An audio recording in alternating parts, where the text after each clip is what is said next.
유방 보형물 제거 후 흉곽 함몰, 왜 가슴이 이렇게 훅 꺼질까요? 그리고 어떻게 하면 이런 함몰을 피할 수 있을까요? 안녕하세요. 유배성형외과 박승철입니다. 보형물을 제거하시려는 분들이 많습니다. 부작용으로 인해서 혹은 이제 나이가 많아서 필요 없어요. 아니면 운동을 하는데 불편해서 등 여러 이유로 보형물을 제거하려 합니다. 그분들께서 가장 궁금해하는 것은 원장님, 보형물을 제거하면 어떻게 될까요?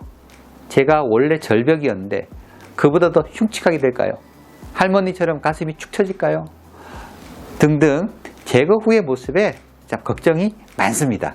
먼저 보형물을 넣으면 우리 가슴이 어떻게 변하는지 한번 보시겠습니다. 보형물은 보시는 것처럼 가운데가 가장 돌출된 모양이어서 보형물이 들어가면 보형물에 의한 압박으로 가슴 조직의 위축이 발생합니다.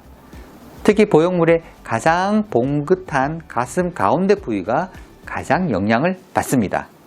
그럼 가슴 조직 중에서 어느 조직이 가장 영향을 많이 받을까요? 보시는 것은 가슴 조직의 단면인데요. 단면을 보시면 피부, 지방, 유선, 근육, 뼈 등이 있습니다. 그 중에서도 유선 조직과 지방 조직, 근육 조직이 우리 가슴에 많은 볼륨을 차지하고 있습니다. 특히 윗가슴에는요, 유선 조직이 적고 근육이 많고 아랫가슴에는 유선 조직과 지방 조직이 많습니다. 자, 그럼 이 중에서 어느 조직이 가장 많이 위축이 될까요?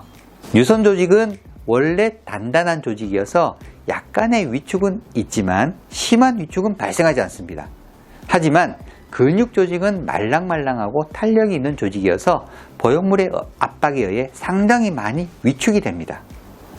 자, 제거한 직후의 모습을 한번 보실까요?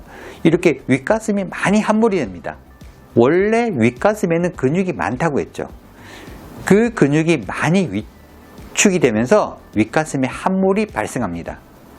거기에다가 가슴 조직의 피부, 지방층이 보형물로 인하여 늘어난 상태에서 갑자기 보형물을 제거를 하면 피부와 지방층이 아래로 처져서 아랫가슴에 다 몰려버리게 되고, 그러면 상대적으로 윗가슴은 텅텅 비어버립니다.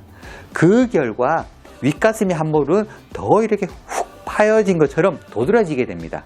자, 그러면 이대로 모양이 굳어지는 걸까요? 아닙니다. 아래로 처져 있던 가슴이 서서히 탄력을 회복하면서 윗가슴 쪽으로 당겨 올라가면서 약간의 윗가슴 볼륨은 회복이 됩니다. 마치 출산 직후에 축 처진 가슴이 어느 정도 위로 올라가는 것과 같습니다. 자, 그럼 이대로 또 끝일까요? 또 아닙니다.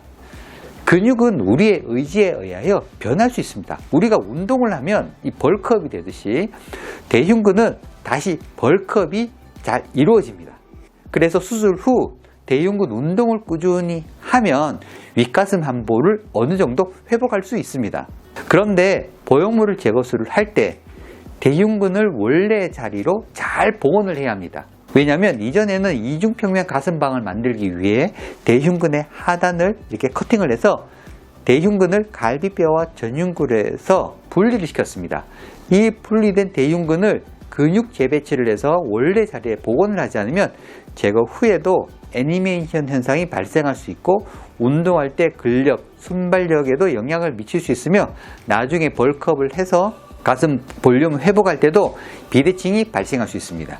오늘은 가슴 보형물 제거 후 흉곽 함몰에 대해서 알아보았습니다. 여러분 시청해 주셔서 감사합니다.